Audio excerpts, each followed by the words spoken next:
Journalists in self-exile reiterate that if the recommendations of the Lessons Learned and Reconciliation Commission are implemented, then they could return to Sri Lanka without any doubt or fear.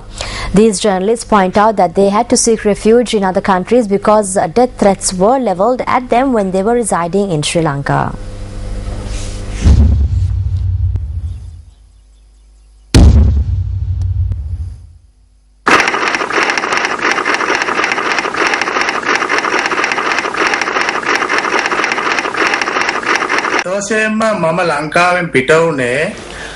I left Sri Lanka because there were numerous threats levelled against me. The government ministers told me to leave temporarily. Then Lasantha Wickrematunge was murdered, and a week later, international media organisation arrived in Sri Lanka and said, leave temporarily. The day after I arrived, Upali Tennakon, the editor of Rivira, was assaulted. I spoke repeatedly with the stalwarts in the government about returning to Sri Lanka. I have the documents written by these stalwarts asking me not to return because the situation is not good and that I should stay temporarily.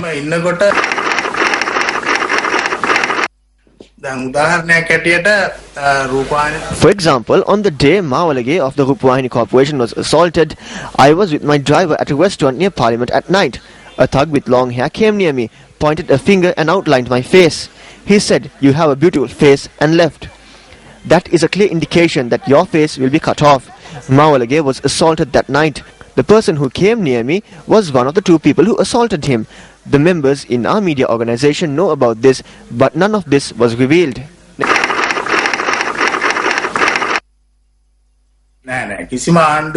No, I did not place any faith in government protection. How can you build trust when Lasantha Wickrematunge was murdered in a high security zone near a police or army checkpoint? I met several ministers who were my friends. On the night when the Lasantha Wickrematunge incident took place, I spoke to a leading minister over the telephone. He said that these attacks were not coordinated and that I should be careful.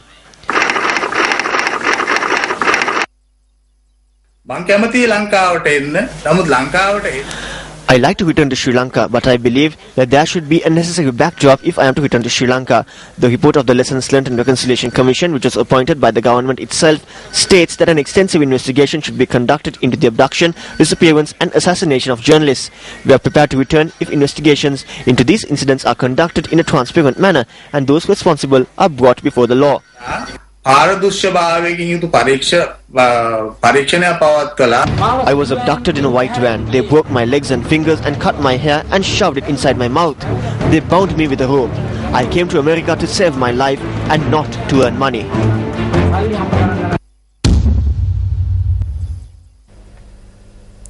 District Secretary Mahinda Seneviratne says that the fire that erupted at the Mihintale Mahasaya Forest Reserve has been completely contained. He noted that the assistance of the Sri Lanka Air Force, the Sri Lanka Army, the police and the general public was sought to douse the flames. The District Secretary added that the fire was contained within 2.5 hours. The reason for the fire is yet to be ascertained and investigations are underway.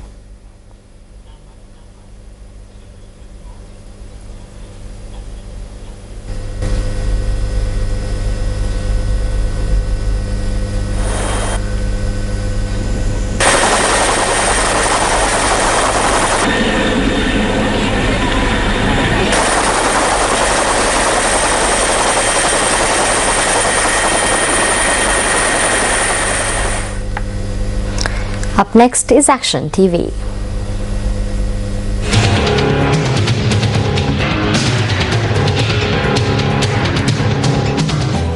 This group of parents went to Royal College Colombo this morning, placing their faith in a statement made to them by the Secretary to the Ministry of Education yesterday. Action TV yesterday carried revelations regarding the discussions that were held yesterday, which led to the Education Secretary giving this notification to these parents. 2 of the 5 parents who participated in the discussion yesterday, in addition to 3 representatives of teachers' unions, were among the group of parents that visited Royal College Colombo this morning. As soon as yesterday's discussions concluded, the factors that were raised by the Education Secretary were revealed to Action TV. During the discussion, he said that the circular had been changed and that students who obtained 7, 8 or 9 A's would be allowed to leave their current schools and enroll at other schools. The Education Secretary and the Assistant Secretary told us that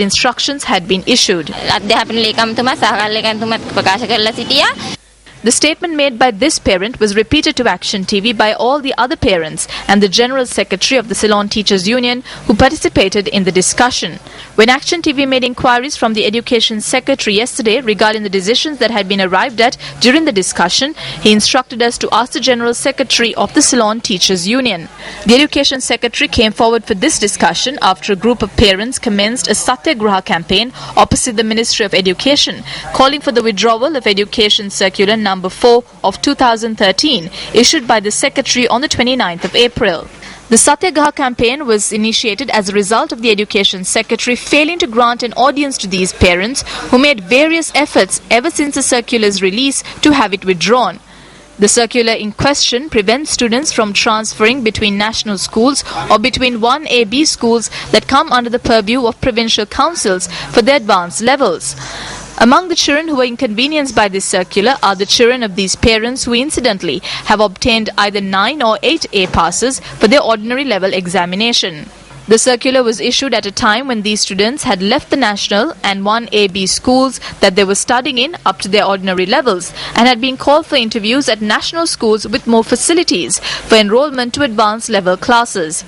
Royal College Colombo is among the schools that call these exceptionally bright students for interviews. One of the people who participated in yesterday's discussion with the Education Secretary was among the parents who visited Royal College Colombo this morning and expressed these views to Action TV on what had transpired there. We came to meet the principal of Royal College Colombo, but the principal said that they had received no notification whatsoever that the circular had been issued. We came here today after being deceived by the secretary's false statement. Action TV revealed yesterday that the experience undergone by these parents today was not preventable.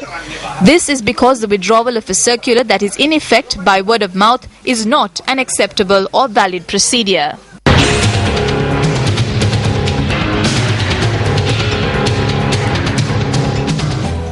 Moving on to more local news, an oil leak was reported from near the Kolonnawa oil storage facility.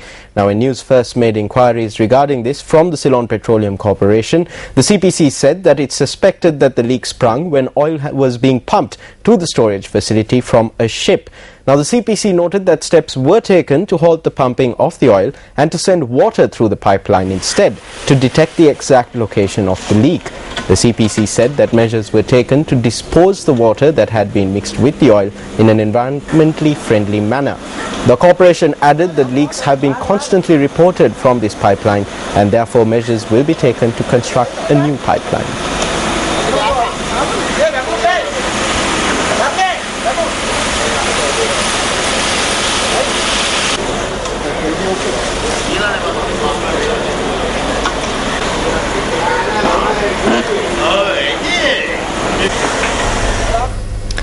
Before the 1980s, students made calculations by hand because calculators were too expensive, fragile and short-lived. However, modern technologies have made education more competitive, advanced and interesting. News First Zulfiq Farzan reports on how new media has transformed education. On a recent tour to the United States, News First got a first-hand experience of how technology devices have revolutionized learning. Here at the Brier Creek Elementary School in North Carolina, children are seen using iPads, tablets and smart boards in the classroom. There's a word I noticed. I'm going to read it one more time. Today, calculators and heading to the library have become old news, with new technology such as Twitter, Facebook and smartphones entering the educational system. One of the best places to give each student a voice is through social media. They only spend like half an hour doing their homework, but they spend 1.5 hours on Facebook. What happens is, if there are places that students like to visit, why not use them as a place? Why not use these as places for students to collaborate during education? So that's the general theme. Social networking sites allow students to explore their interests on a global scale and discuss their interests with a wide range of people. This, however, could cause huge implications for self-learning, as information and resources are easily available than they were previously. Well, let's take the concept of the inverted classroom. If you remember any of your classes that you took or I took as a student, you might recall that about 45 minutes of the lecture would be spent on the theory. They would introduce the theory for 45 minutes and we would listen faithfully, and then the lecturer would have only about 15 minutes to actually do some examples. So what they do now is the lecturer would prepare a video of the lecture. He or she would actually put the video up on YouTube, and the students, and then they can take a look at it at home. And then what do you do in the class? Well, now once you come to the class, you have the full hour to do examples, problem solving, more profound things, more deeper things. However, the current issue faced by academics involved in new media associated education is their job security and the repercussions that it may have on human-to-human interaction. Who are four people sitting in a crowded room, like for dinner, on a dinner tables here, right? And they are not talking to each other, but they are just SMS and text. It's a very artificial. It's a cyber world, and as you say, the interaction between human beings get lost, and you become kind of an electronically addicted person, and that is not good at all. All this technology should be used for human beings' benefit, to make human beings collaborate actively, not distancing themselves as individual islands. Hopefully, educational institutions will successfully wed academia and technology, allowing students to learn in new and innovative ways. Zulfik Farzan, News First.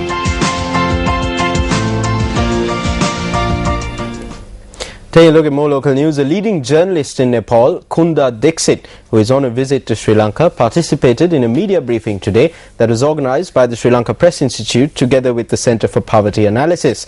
Now, Dixit spoke on the role of the media in a post-conflict era.